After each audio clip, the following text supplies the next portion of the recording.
Afternoon all. You're going to have to excuse my inconsistency for numbering these videos in the Evolution of Style series. There's a roadmap page where actually Pillsbury was mentioned, and yet we haven't had a video before the Capablanca series of videos. So I'm going to have to number this 58.1 and add it to that roadmap page for the Evolution of Style. I hope you don't mind the rule breaking and the creative use of numbers. Pillsbury was unfortunately quite a short-lived chess star.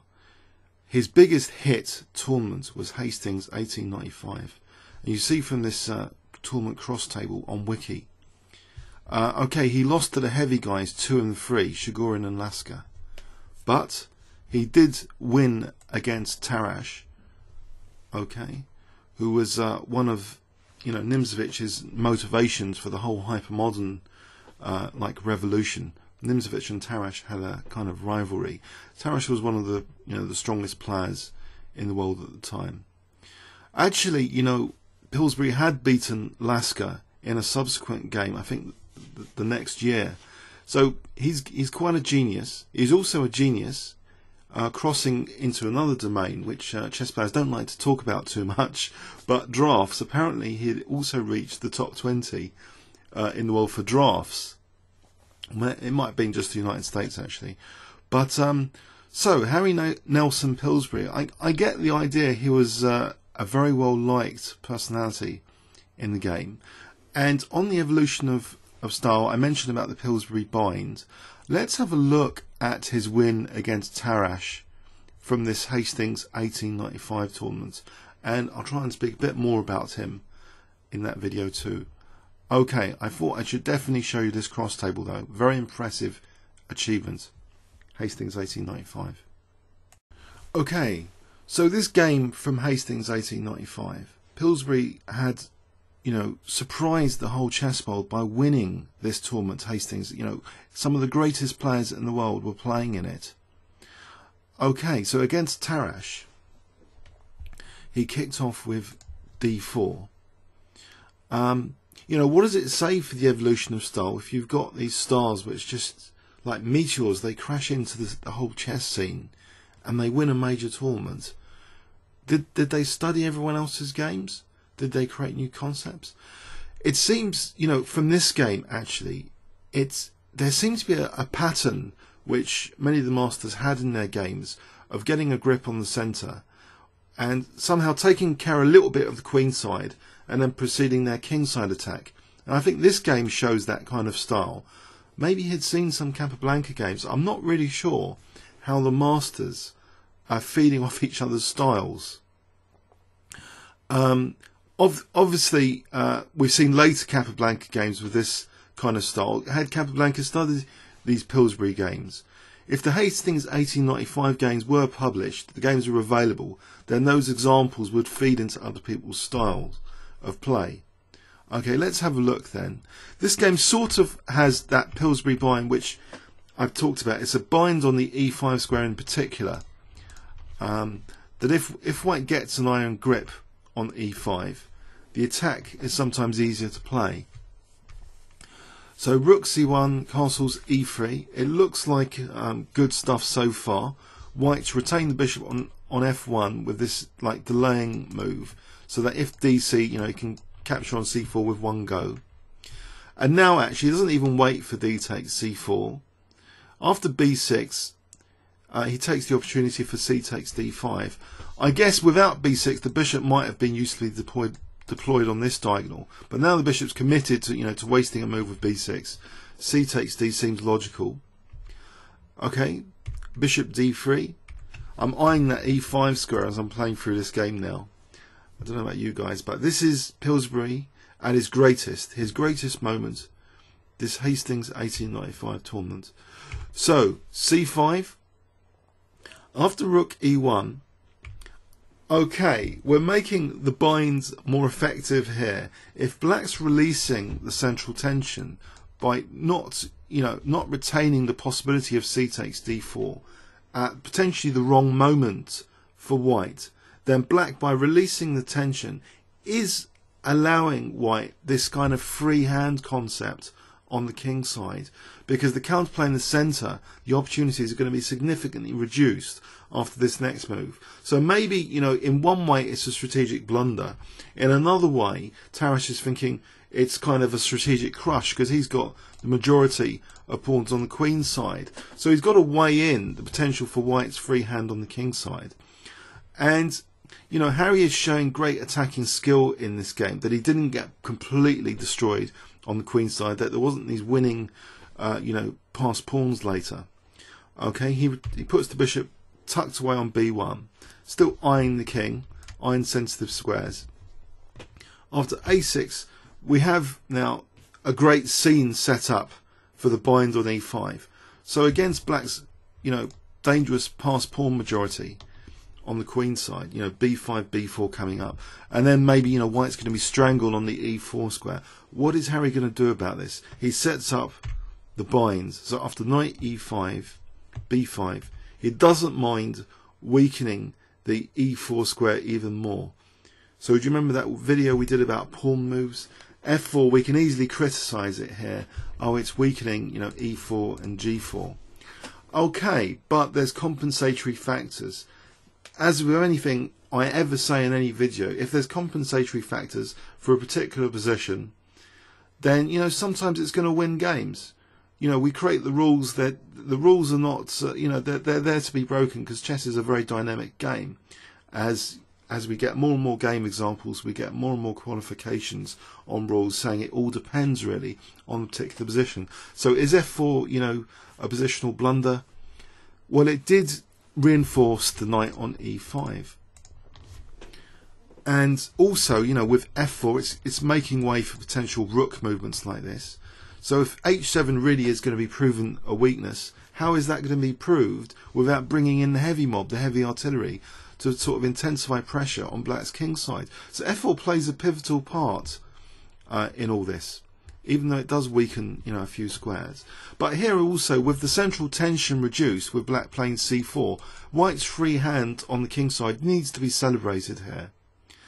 So, and also, of course, queen f3, you know, the queen's less prone to being attacked when it's tucked away, you know, behind the pawn on f4. Okay, and the pawn can be used as a battering ram potentially later as well with f5, f6 maybe, if given the opportunity. So rook e8, queen f3, putting a bit of pressure on d5. So these two pieces, as well as indirectly eyeing e4, need to keep a watch on d5 as well. So knight f8, and then we have knight e2, anticipating b4s, but also the knight can swing in usefully to g3, or maybe even later, if f5, there'll be knight f4 potentially in some lines. After knight e4 though, okay, is Siegbert thinking, you know, he's going to positionally murder his young opponent, who's relatively unknown on the chess scene? Well, maybe. It's kind of a freeing manoeuvre because it's exchanging off the dark square bishop as well. Okay, and it gives, you know, black that eyeing pressure down the e file, and especially that e4 square. And what of the knight? You know, can it just be evicted with f6 later? So this picture could easily turn kind of bad for white pretty soon, if not very carefully played, to try and maintain some counterplay, some opportunities against the black king. So here, after rook takes e7, Harry gives up his light squared bishop. That knight's too strong on e4 here. Okay, you could play knight g3 potentially. Maybe that's another possibility to try and do something about the knight. But bishop takes e4 is more radical, leaving a pawn there which might be victimized later, that pawn on e4. Okay, it's extending the scope of the bishop. It's potentially giving a d5 square. But how many moves for a knight to get to d5 here? And okay, there's the queenside pawn majority. This is a game which demonstrates really imbalances. What is white getting here for giving black quite a bit of control on the position, the d5 square, and this potentially dangerous queenside, you know, pawn majority? He's getting a strong kingside initiative potentially. So queen g3, the knight's evicted now from e5, f6. Okay, knight g4, immediate threats like knight takes f6 or knight h6 might be useful in some lines. So something has to be done about that. So king h8, neatly tucking away the king. Now this knight starts to play a role. As I previously mentioned, if f4 might, f5, there might be knight f4. f5 is played now. So this entrance with knight f4 potentially dangerous because it'll be eyeing e6 and g6. So we start to see a clue that white, actually might have some counterplay going here on the king side. Queen d7. The rook protects the pawn. Rook d8. Okay, rook a d8. What's going on here with that move?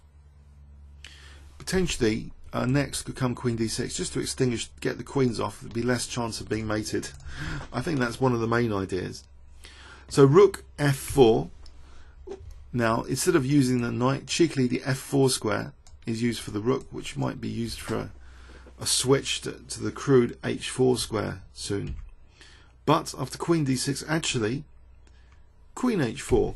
So surprising use of the available squares so far. But what does queen h4 do? It puts more pressure on f6 and maybe indirectly tying down the queen. Rook de8. Now this is a mysterious rook move, if ever there was one. Is it just overprotection of e4? My system hadn't come out just then, so the overprotection of e4 seems a bit academic here, as well as not being heard of as a concept. So why rook de8? Well, maybe it's protecting simply the other rook here, which means the queen is free to go like pawn hunting without worrying about knight f6s so much. Possible. The rooks are now protecting each other. There's less looseness in the black position, more tactically solid. This is like prophylaxis before the queenside invasion to start munching white. Okay. Knight c3 though, putting pressure on that e4 pawn. Okay, that's another point then.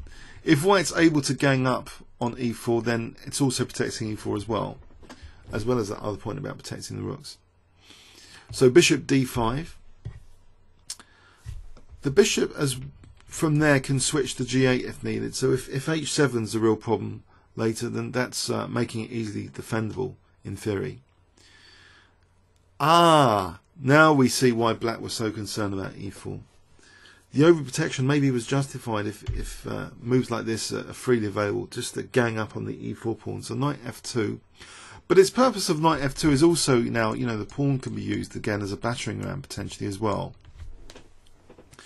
And also the rook can more freely swing to h4 here. But it does look, there's an awkwardness here. This isn't the most elegantly played kind of attack, because it really is kind of a closed position, with black holding a few positional trump cards. A good grip on e4, good flexibility for his pieces. His pieces are kind of central here. It's not all one-way traffic, and the attack is far from clear at the moment. So queen c6, rook f1, and now look, the queen side is caving in, b4, so it's causing some passive knights, knight e2, and now the queen dares to start trying to munch white on the queen side. Well, why not? There seems to be, very little sign of a dangerous attack here. The knight now goes back to g4, as though knight takes f6 might be a threat. Knight d7, just in case, parrying that idea. Rook 4 to f2. So what is this? Just giving the a2 pawn as bait for the black queen. Is this really sound? I don't really want to turn on an engine. I think it would be disrespectful to the game, actually. Especially it just seems this is more about chess as a fight here and a psychological game.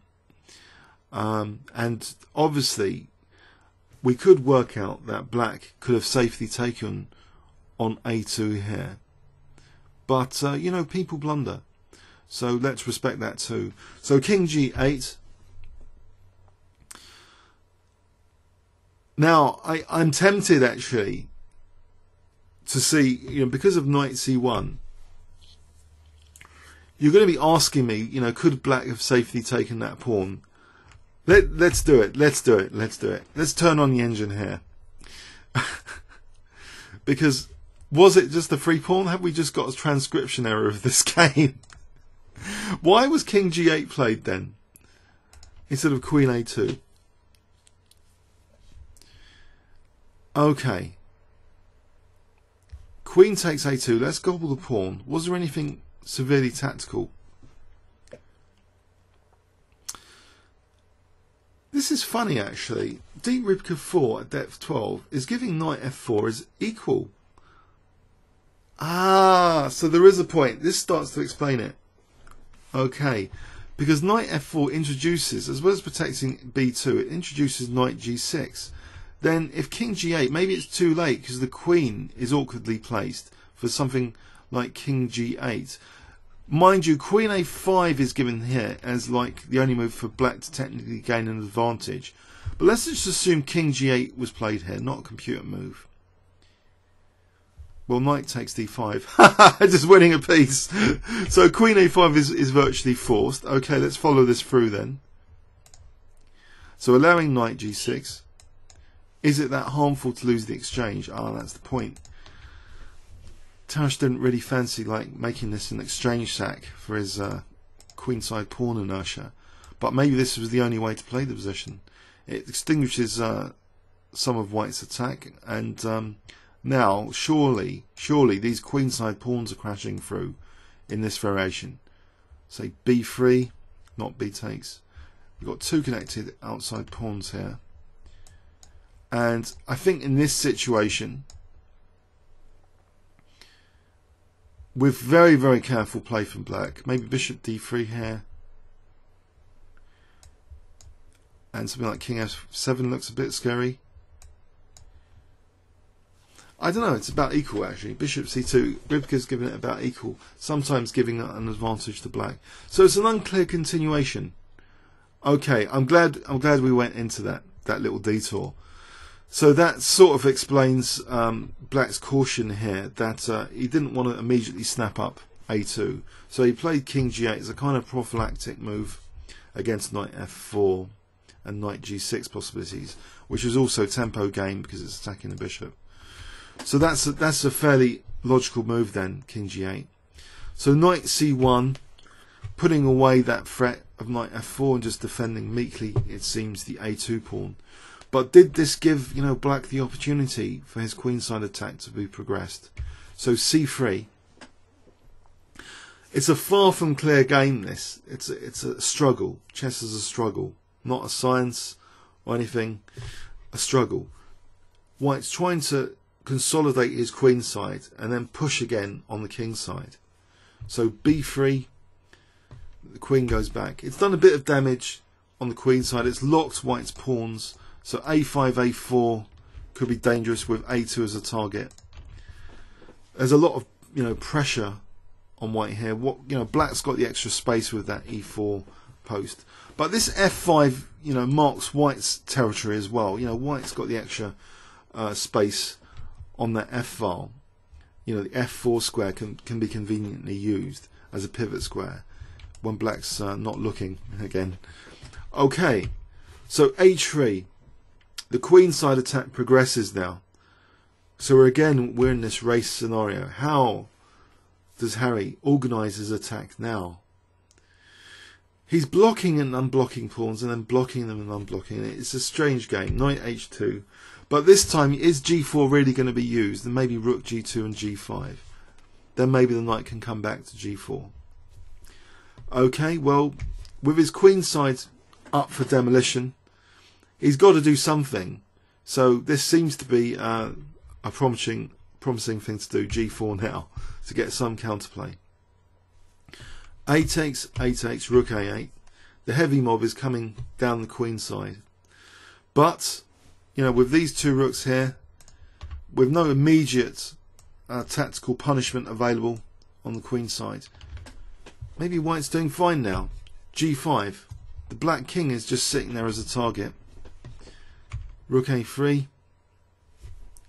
Okay, it's coming to a climax soon, this game. Well, not that soon actually. It's still quite a struggle. Knight g4. Let's examine the threats here. G takes, rook g2, then g takes. Okay, it's getting a bit scary on the king side for black. But there's to nab the pawn now. Bishop takes b3. Rook g2. Okay, is this enough for that pawn, that b3 pawn now? Well, the king doesn't make a run for it on the queen side. I keep thinking they should do that. Did they have some problem about running with the king? Obviously, they haven't seen Petrosian examples. Petrosian comes later. He likes running with his king and can beat people like Kasparov with that kind of stuff. But no, the king is set as a target, it seems, on the king side. Why don't just stick it on h8 and just wait for white to build up more pressure? Okay. So, here, g takes f6. G takes f6. Now, of course, the bishop is useful defensively on g8, so maybe this next move. It also buys a bit of time because now the rook's going to be blocking this, dangerous running b pawn. But on the other hand, the c pawn's more dangerous as a runner after this next move. So knight takes b3. Okay, but it's also access to the f7 square as well. So knight h6, whoops, to f7 is going to be more dangerous. So knight h6. Okay, now we're reaching danger levels on the king side. Rook g7, or are we? Are we? Well, rook takes g7. So some of white's attacking resources exchanged off. Has he got enough? Well, he plays now a very, very nice move. He can't really waste too much time. Maybe this doesn't work, this rook f2 here, because there'll be like check and c2 crashing down on the queen side. The queen is now supporting that c2 pawn as well from behind. So there's a nice move here, which it's kind of mysterious really as well initially, because this kind of combination where there's a quiet waiting move in it is much harder to spot, I find, than the normal bang bang bang type combinations. I wonder if you can spot the move. I'll give you 10 seconds starting from here to find this move.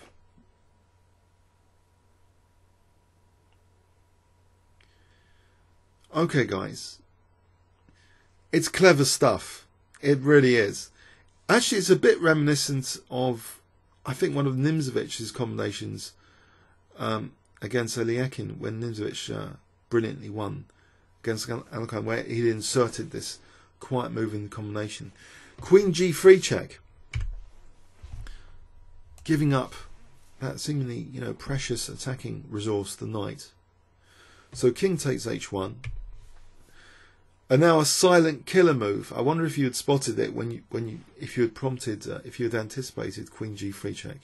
What's the silent killer move here to precede the attack without getting completely done by black's dangerous queenside initiative?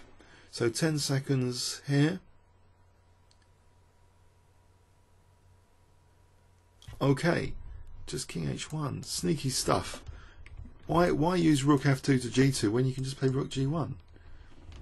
Rook g1 would also immediately threaten queen h4 mate. So the king's getting mowed down on these two files, potentially. Okay, is Tarash going to allow that? Of course he's not. He's arranging a defence with his next move, queen d5. So if rook g1, there'll be queen takes f5, I guess, protecting h5 with queen h4. And conveniently, after queen h5, there's no queen f6 either. So, or is it? Is that the case? Is it as simple as that? We're about to find out. Rook g1. So, very, very concrete threat now of queen h4 mate. So queen takes f5. Will queen h5 save the day for black? Check. Queen h5. Okay, I wonder if you can spot the move here. Okay. Queen f4 check. It's embarrassing for the black king, isn't it? It's hard for the defender to sometimes keep control of the position. But here, surely, these two pawns are so dangerous with that rook able to check that does it matter if black has to give up the queen here? Well, we're about to find out. That last question. Queen g5. So the queen is taken off. Fg. Okay, dangerous threat time with rook b1 and c2. What does Harry play? Doesn't want to waste too much time here, waiting for black to queen a pawn or anything. So queen d6 check. Okay. And there's a really embarrassing thing about this position, tragically for black here, that if king g7, then queen takes knight is check. If king h5, unfortunately with this pawn on g5 and this pawn which happens to be on h3, there's a mating net woven, because after queen h7 that would be mate. So that's really, really embarrassing now. After king h5, queen takes d7 actually threatens queen takes h7 mate. So there's no chance for black to play the rook b1. And in fact, even more sad about this from black's point of view is that, you know, there's no checks even, because the king can go to g3 with this pawn shielding. If that pawn wasn't there, well, there might be a few spike checks as well as c2. But as it is, in this particular piece configuration, this is hopeless now for black. After c2, queen takes 7 mate was allowed to be played. Okay, let's just make sure there was absolutely nothing here. Check. It's all blown here for black. The queen side has come to nothing. It's over. Let's say king h6, then check. Okay. Now here, there's still a dangerous threat of c2. But it seems actually in this position, a key move might be d5. So if say c2,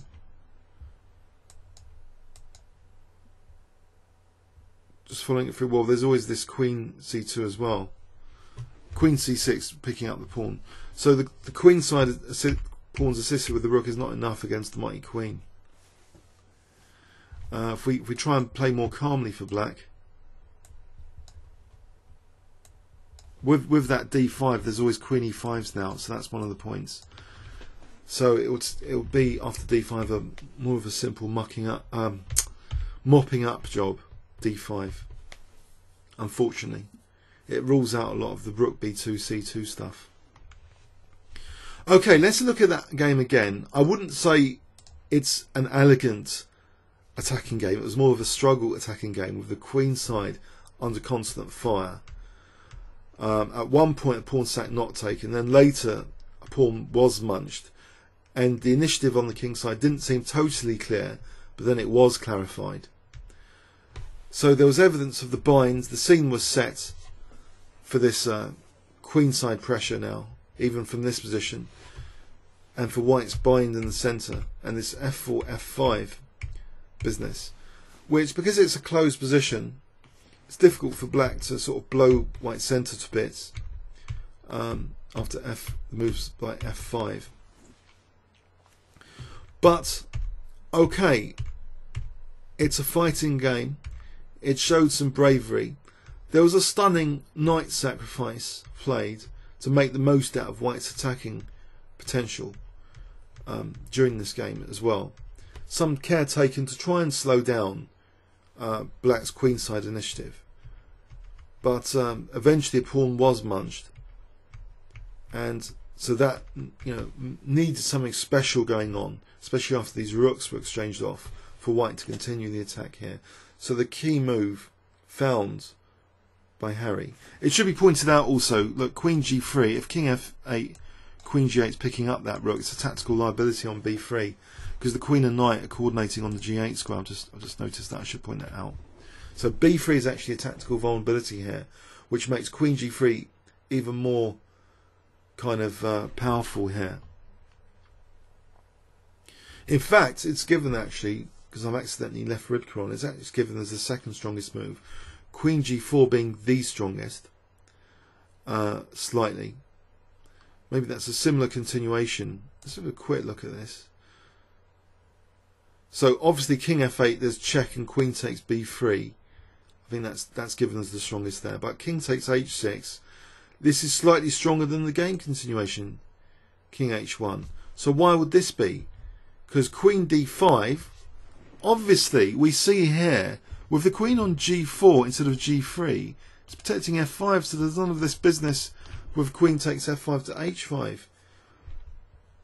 So after rook g1, queen f7. We still have the queen able to get to h5. So it's this check being more effective slightly for some reason. Okay. Sort of echo variations again with this taking the knight with kind of tempo because of this mating threat on h7. Here it gets a bit tricky though. f6. Okay, it's needed. Threaten queen g4. And what of the checks again? I think they run out. The king's going to have to crawl over to run the checks out. So once that happens, that's it there. Okay, sorry about the detour, guys. Let's go back. So queen g3. This was a critical moment in the game. So king h1, beautiful move. So black, you know, just the knight up couldn't help stop the attack here. It seems. Rivka's really liking this for white, technically. So it was all blown to bits then. Okay. Comments or questions on YouTube, and maybe we can also show a tournament soon after this where Harry beats Lasker actually in an elite all-play-all tournament. Okay. Comments or questions on YouTube. Thanks very much.